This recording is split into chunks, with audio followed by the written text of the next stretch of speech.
嗨，大家好。前几期的牙医说跟大家聊了一些概念啊，其中呢也分享了一个真实的病例，就是一位年轻人啊，在一家牙科诊所拔了一个上面的阻生齿，结果呢没有获得满意的结果啊，最后在他的上颌的牙槽骨里面还残留着一半的牙根，并且造成了疼痛等等症状啊。现在正在等待专科医生做进一步的处理。那我根据这样的一个案例啊，也跟大家分享了一下，我们作为一个牙病患者，或者即便你没有牙科方面的疾病病痛啊，你为了预防牙齿的疾病，做一些预防保健这样的处理，尽可能的让自己的牙齿呢，在长期的使用过程当中保持健康的状态啊。我相信呢，这也是每个人都追求的目标吧。昨天呢，还特地跟大家分享了，如果我们要去见牙医啊，我们在这个茫茫的医疗市场当中，到底应该去找谁？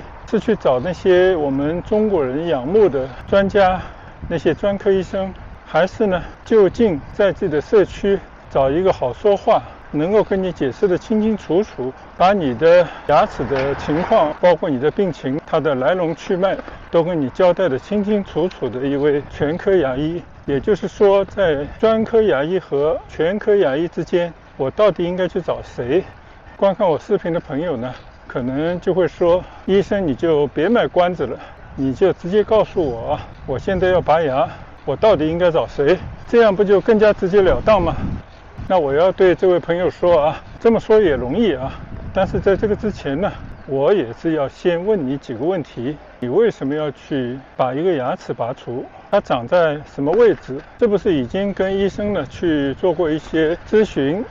最好呢已经做过了一个基本的检查，通过 X 光片和其他的一些检查工具啊，去了解到这个牙齿为什么必须要拔除，拔除的难易度啊。先弄清楚这些问题，我们再来跟你说说到底应该去找谁来帮你进行拔牙的治疗，或者说做拔牙的手术。我们可以把拔牙分成大概有这么几种情况啊。一种情况呢，这个牙齿啊确实已经是牙老失修啊，经过长期的岁月的磨难，已经完成了它的使命，甚至有些牙齿呢经过了牙医的多次的治疗啊，最后已经折断破裂，或者呢已经失去了它的支撑。比方说它已经有了非常严重的牙周病，它的牙槽骨的吸收呢已经超过了2/3，这个牙齿呢在牙槽窝中松松垮垮。那这样的情况呢，相信呢任何一位牙医都可以帮到你的忙，而仅仅需要呢在拔牙之前做好全身健康评估，有没有一些类似血液病、心脑血管的疾病啊，有没有这些隐患和病史，在全身健康、打麻药、没有过敏史等等这样的前提底下啊，我相信任何一位牙医呢都能够妥善的来处置。但是拔牙呢并没有像大家想象那样啊，只要在打了麻药以后啊，通过一个消过毒的牙钳把它拔掉就一了百了。事实上呢，拔牙往往你是要面临一个终极拷问啊，你这个牙拔掉以后啊，是否需要进行修复拔牙以后的缺损，以维持整个牙列的整齐，使得旁边的牙齿获得正常的依靠。如果是在拔牙之后的这些处置啊，就变得至关紧要。首先呢，我们要清理拔牙窝的炎症啊，做一些彻底的刮治，把残留在拔牙窝里面的炎性的组织、肉芽的组织呢，去它个一干二净。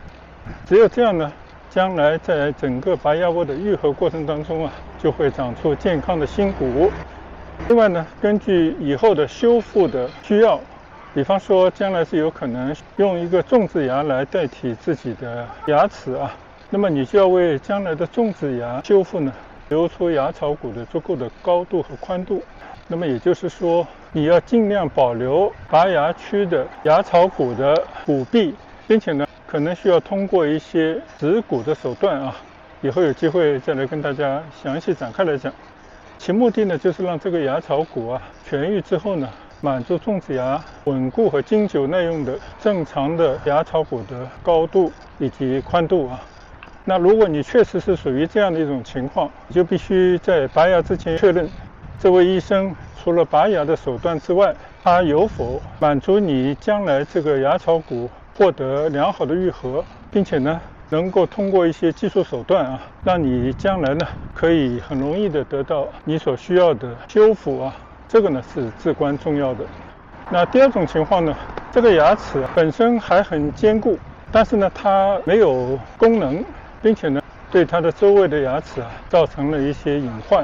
比方说我们经常会要拔除一些智慧齿，这个智慧齿呢往往长在最后，它的位置倾斜或者过低，但它又跟前面的牙齿呢形成一种不良的关系，造成呢和前面的牙之间容易积存食物，不容易获得清洁，经常会造成发炎，甚至前面的牙齿呢会受到累积，出现龋齿，进而演变成更多更大的问题。